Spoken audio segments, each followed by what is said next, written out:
What is up everyone, Zane here and welcome back. In this video we're going to be covering 10 hours of Wilderness Slayer. Now just to quickly go through this, I did what I define as just basic Wilderness Slayer here, which is where you use a cannon where it makes sense to. I didn't kill any wilderness bosses or any demi bosses either, because they didn't get assigned and they'd probably take too long anyway. And throughout all of this I used a Craws bow. So let's get right into it, starting with the loot. Now you'll notice it comes out to 6.3 mil in total, with 21 mysterious emblems being probably the most important piece of this. But also we got 2 Chaos Elder Row pieces and we were lucky to get even one, so keep that in mind. This tab should probably be worth closer to 5 mil really if we weren't so lucky. And we got a pair of Dragon Boots, which was basically on the drop rate that you'd expect them to. Overall I would stress though that this was quite disappointing in terms of being a loot tab, because you are risking quite a lot when you go into the wilderness, especially when you're using a cannon. And really this is nothing exceptional, you get roughly the same amount doing 10 hours of normal Slayer. With that said, it was pretty cool to see all of the different weird items that these monsters dropped. But with all of that shown, let's go ahead and get into the stats. So in terms of experience, there is a few things to say. First of all, in terms of Slayer experience, it's very mediocre, it's nothing exceptional, which is a bit disappointing when you consider the risk that goes into this and the fact that you're using a cannon. But it can be pretty easily explained because there are some tasks that are really good, like lizard demons, and there are some tasks that are really bad that are quite common, like skeletons and bears and scorpions. In terms of the ranged experience, it was very decent though, especially considering one of the major boons of Wilderness Slayer is that you can actually use a ranged weapon, that being the Craws bow, without it costing an arm and a leg compared to a blowpipe. In terms of the loot, as we've gone over, it was quite mediocre as well, which is really a theme with doing this. The supply cost was 4.2 mil in total, which means we actually only made a profit per hour of 210k. Now you do have to keep in mind we did use a cannon on a lot of these tasks, but even then this is still a lot worse than doing normal Slayer when it comes to profit, which again, considering the risk you're going to in being in the wilderness, is a bit disappointing. And finally, as we go over some extra stats, I think we find the areas where Wilderness Slayer actually does shine. First of all, when you look at the total points earned, it makes this an incredibly good method of farming points, especially because there's so many really easy tasks that anyone of any level can do. Another thing to mention is that I got 10 hard clue scrolls in total from doing this, but if I'd used a Ring of Wealth imbued, then on average I would have got 20 instead, because it halves the drop rate of getting clues while in the wilderness. So if you are looking to farm hard clues, doing Wilderness Slayer is a very viable method of doing that. And finally, I thought I'd highlight it for anyone that was interested, but the Craws bow supply cost throughout this entire period was 2.77 mil. Now I did lose around 1,500 to 2,000 ether when I died, so the supply cost would be slightly lower, about 2.5 mil across 10 hours or 250k per hour. And this is just to highlight that it's a lot cheaper than using a blowpipe, which means for people who want to actually train their range without using a blowpipe, this is a very decent method, although keep in mind it has its risks. In terms of the method itself, the word I'd use to describe it is quite meh, to be honest. There are certain tasks like Revenants that you just can't do because it's just such a wilderness hotspot, it's way too dangerous. And then there are a lot of tasks you get that are just sort of bad really, things like bears and skeletons.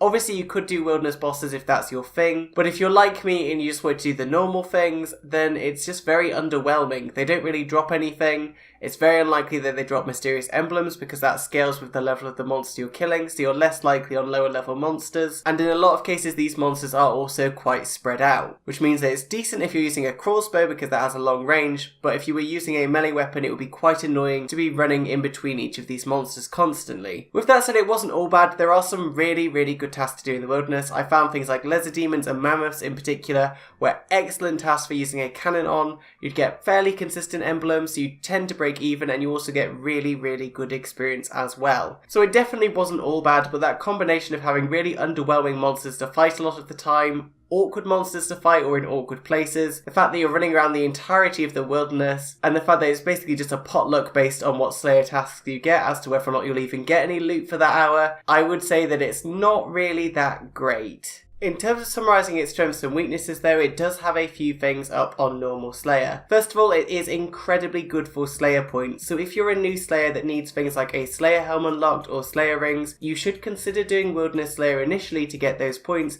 because you'll get them a lot faster than doing normal Slayer. The second thing, and linked to this, is that this method is the best for low level Slayers to train faster. The reason why is because the overwhelming majority of the monsters that are assigned don't have a Slayer level requirement, which means you can hit the average experience rates that I hit, provided you're using a cannon and a good weapon, even at level 1 Slayer. So that's a major strength for this if you're a low level Slayer person that wants to train quickly, but it's less applicable once you hit around 70 Slayer. It is above average combat experience owing to the sheer power of the wilderness weapons in the wilderness, but this average does get dragged down a little bit by the poor quality of the tasks that can be assigned to you. Finally, stating the obvious, it's incredibly bad GP per hour compared to normal Slayer at pretty much any level apart from the very earliest levels, and so overall it's a very bad method for the overwhelming majority of players when you factor in risk versus reward. Because it just provides basically average Slayer experience with underwhelming tasks and very underwhelming GP per hour, there's not really any reason for you to be doing this unless you're super new and you need points, or you really like doing hard clues. With that said though, that is it for this video, so as always I do hope you enjoyed and found it helpful. And if there's anything you'd like me to cover for 10 hours, then feel free to drop me a line down below and I will do my best to make it happen. And on that note, I'd like to give a quick shout out to 88 who suggested this video. I will say I didn't use a blowpipe for this because I knew the crossbow would just be better overall, and I did actually originally intend for this to be a 40-hour loop video, but I changed it to 10 hours because I got a bunch of requests in and I didn't want to make people wait ages to get them done basically. So I hope that's okay. Anyway, hope you're all having a lovely day and I will see you all next time.